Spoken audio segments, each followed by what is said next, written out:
Il Piave e le sue acque. Se ne è parlato in un simposio promosso dalla Fondazione Centro Studi sulla Montagna Giovanni Angelini con la collaborazione dell'Ordine degli Ingegneri.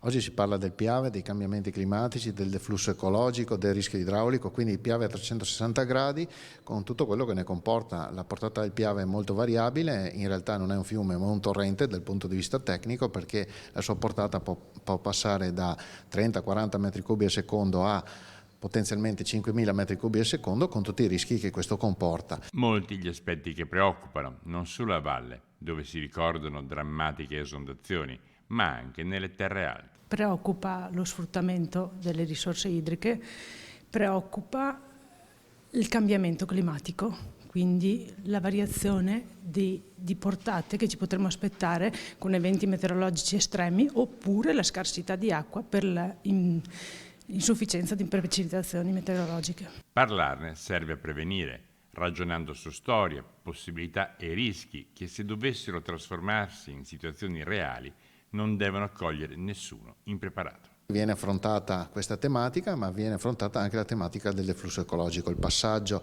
dal deflusso minimo vitale al deflusso ecologico che vorrebbe la Comunità Europea, ma su cui stiamo ragionando con delle deroghe, perché altrimenti vorrebbe dire mettere in difficoltà tutto il sistema dell'irrigazione, produrre meno energia idroelettrica e svuotare i laghi per gran parte dell'anno, con tutto quello che questo comporta anche in termini di sviluppo turistico della montagna.